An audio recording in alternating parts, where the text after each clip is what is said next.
감사합니다. 제주도의 열기가 자, 서울을 울리는 것 같습니다. 추자면은 없었어요, 추자면. 네. 못 왔어요. 오늘 제가 정말로 존경하는 우리 문대탄 상임고문님을 모시고 제주도에서 우리 총괄선대 제주도당 선대본부 식을 가지게 되어서 감사를 드립니다. 자랑스럽지 않습니까? 네. 지금 대한민국 건국의 아버지죠. 우리 이승만 건국 대통령의 자유정신과 또 박정희 대통령 부국강병 반공 정신에 박정희 대통령은 국민들을 너무 사랑하셨어요. 굶는 국민을 못 보겠다. 우리 대한민국에도 이제 굶지 않는 하면 된다는 그러한 의식을 철학을 가르쳐 주신 그러한 박정희 대통령의 애국정신. 박근혜 대통령은 여러분들이 저는 좀 주변에 있었잖아요. 굉장히 개혁 대통령입니다. 공무원연금개혁, 국민연금개혁, 군인연금개혁, 또 국정교과서, 그리고 민노총을 무력화시키고 정교조를 법외노조 만들고 핵을 가진 김정은을 안 되겠다. 내진 체인지로 참수부대를 만들어서 북한 주민들을 해방시켜야 되겠다. 북한은 평양을 제외하고는 거의 전 세계에서 가장 못 사는 나라입니다. 인권 탄압 국가고 21세기에 볼 수 없는 구시대적 봉건국가 체제를 갖추고 있지 않습니까? 흑에 사는 북한 주민 또한 우리들의 국민이다. 이렇게 해서 북한 주민들을 해방시켜야 된다. 그런 애민 정신을 가졌던 분입니다. 박근혜 대통령의 개혁 과제에서 개혁을 언론방송과 타협하지 않고 기존의 정치권과 타협하지 않으면서 개혁 과제를 이루려고 했던 분입니다. 그러니까 저항 세력이 많이 생긴 거죠. 언론, 소위 말하는 언론 재벌들을 타파하기 위해서 언론과 야합하지 않았습니다. 기존 정치권과 조금 거리를 두면서 제2인자를 키우지 않으면서 정당 정치혁명을 이끌어 주셨어요. 그리고 나라가 북한의 가장 포괄적인 김정은 체제하고 대체되어 있는 나라를 구하기 위해서 안보 부분에 있어서 강력한 안보 드라이브를 거셨던 분입니다.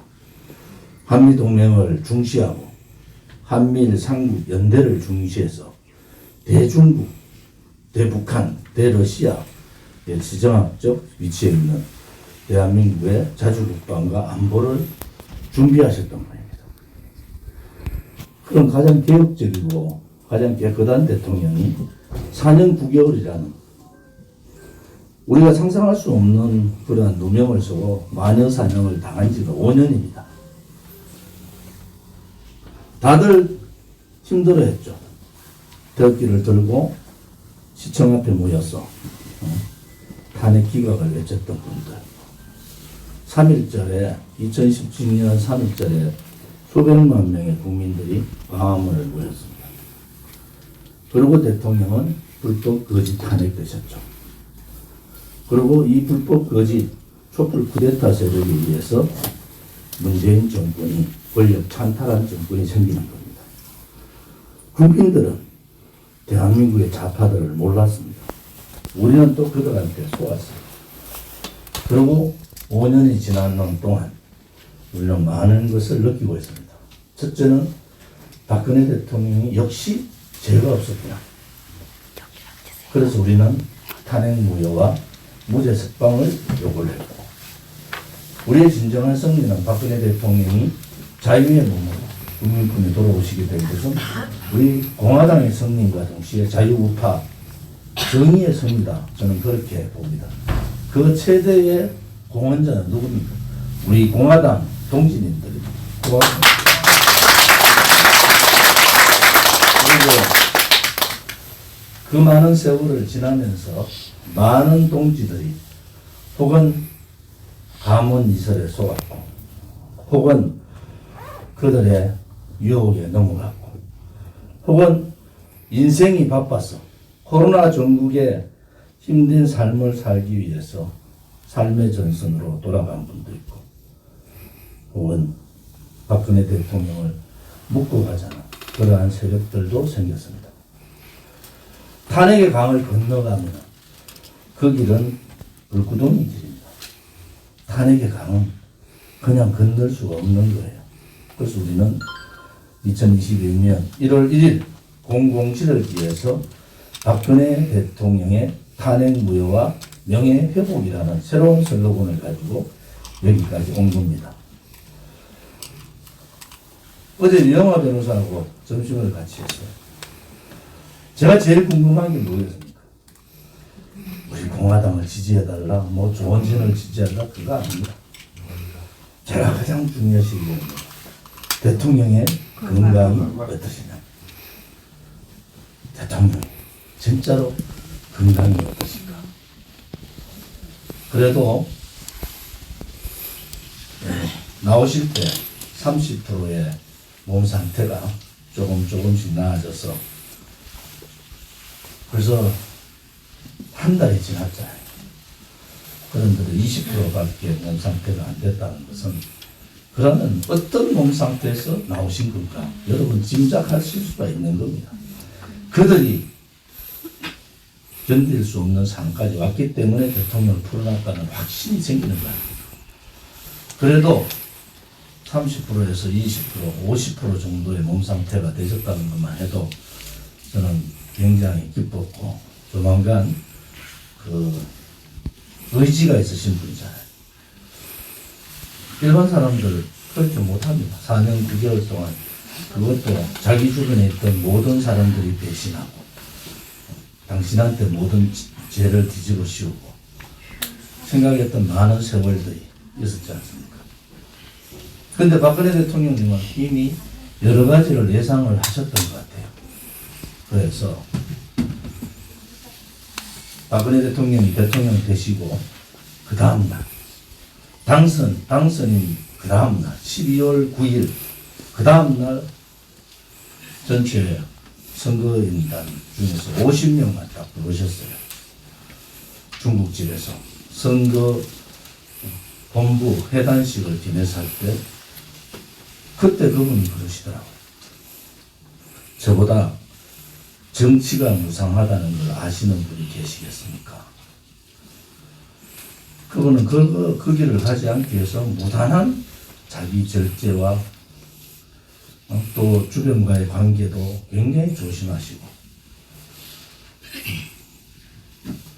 대통령께서 하실 수 있는 모범적인 모습을 다 보여주셨어요. 우리가 그 깨끗하고 개혁적이고 또 국민들한테 과분한 대통령을 지켜드리지 못한 죄가 우리한테 있는 겁니다. 저는 또 정치하는 사람으로 제 모든 것을 던져버리고 이 길이 정치하는 사람이면 내가 가는 길이 맞다. 저희 조상 중에서 직계 조상 중에서 조헌 선생이라고 700억 중에 조헌 선생이 저희 배천조시 저희의 직계 조상이십니다. 그러면서 저는 던졌는데 아픈 것이 아니라 그것이 당당해졌습니다. 왜?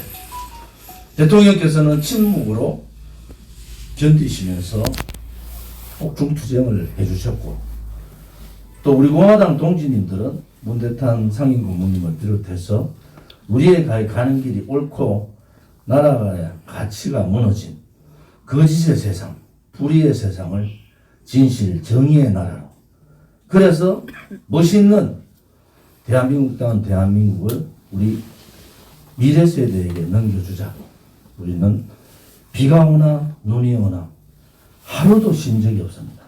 정말로 우리 동지들은 하루도 쉰 적이 없어요.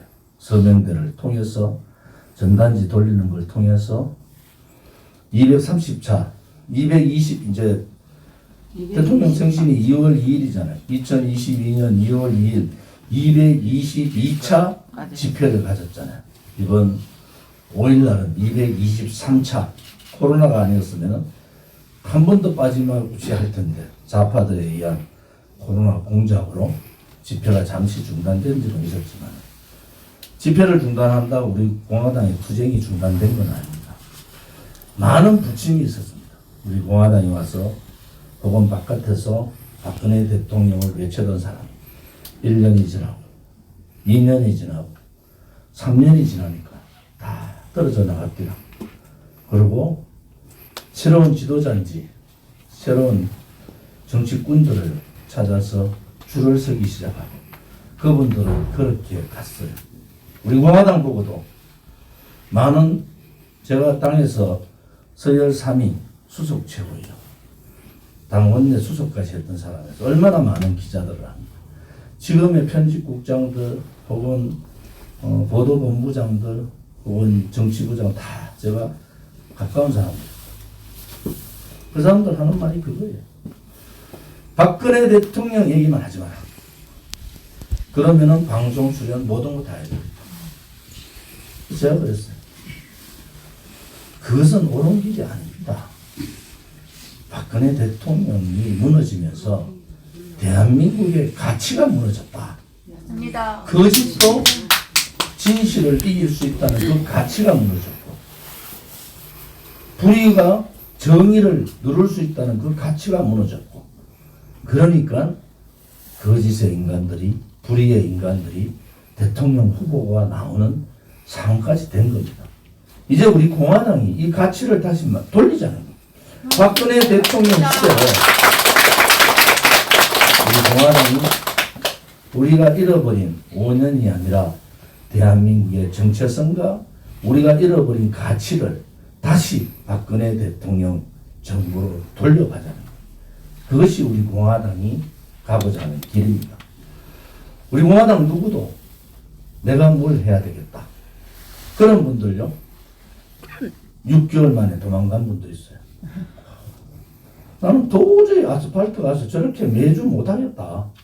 그러고 서명대 제가 가라고 하고 뭐 하니까 아니 막 그래는 못하겠다. 그러고 한 사람, 두 사람 이탈이 생기고 갔어요. 그들은 그것을 조원진 일당 독재에 의해서 도망갔다 그래요. 그래서 제가 조원진 일당 독재 가지고 제가 얻는 것이 뭐 있습니까? 아무것도 없는데. 그런데 나간 분들보다 50배가 더 들어왔습니다. 나간 분들보다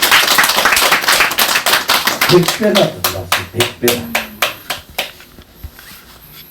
올바른 국민은 압니다. 오늘 광주에서 비행기 타고 오는데 강민수 위원장도 좋아하더라고. 어떤 정말 미인인 광주 여성이 제 앞자리에 앉았는데 저는 아주 반갑게 인사를 하더라고요. 어제 저녁을 먹었는데 또 그 광주의 식당에 있는 분이 그렇게 반갑게 얘기하더라고요. 이제 국민들이 아는 겁니다. 우리 공화당이 옳았고 박근혜 대통령이 잘 버티고 옳았다. 대통령께서 왜 한마디 얘기 안 하시고 조원진 만나서 아이고 고생한다 한마디다 해주시지 왜 안 하실까? 그거 이제 여러분 다 아실 거예요. 대통령께서 국민들한테 그것이 메시지였구나. 국민 스스로가 이 탄핵 정국이 거짓이었다는 것을 국민 스스로가 이제 깨닫기 시작했잖아요. 그것이 중대한 메시지를 우리한테 전달해 주셨구나. 라는 그런 생각을 가지잖아요. 제주에서 한라까지 박근혜 대통령이 꿈꿨던 자유민주주의적 통일, 자유 대한민국, 자유 한반도, 자유로운 통일을 이루는 그날, 한라에 태극기 백두산에 이미 밑에 있는 그 마을에 오늘같이 선거 대책 임명장을 꼭 드리고 싶습니다.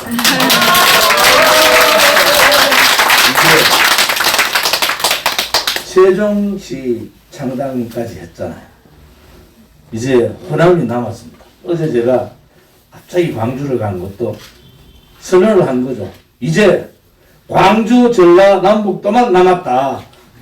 광주, 전라남북도 꼭 창당해서 호남 지역에도 우리 공화당의 깃발을 반드시 꽂겠습니다.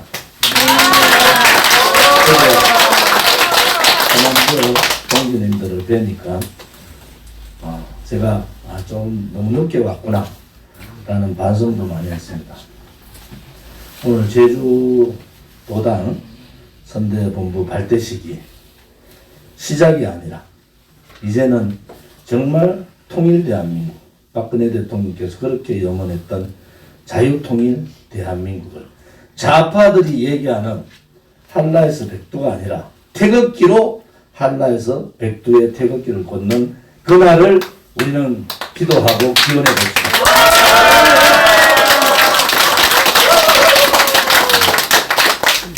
내일 집회인데요. 우리 제주도당에서도 매주 비행기 타고 오셨다가 7시 마지막 비행기 타고 오신다고 고생들 많이 하셨습니다. 전국에 오늘 생방 보시는 분들, 대통령께서 우리 집회 유튜브를 보신다는 거 여러분 아셔야 됩니다. 그래서 대통령께 제가 말씀드렸죠. 이런저런 여러 은혜가 있어도 대통령님 나오셔서 보름만 지나면 다 알게 된다. 이제 내일 집회 또 다 보실 테니까 여러분들 힘내시고 모입시다.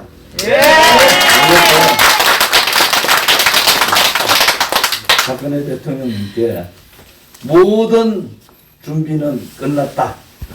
이제 명령만 내리시면은 우리는 다시 고지 탈환을 위해서 자유민주주의 체제 또 시장 경제에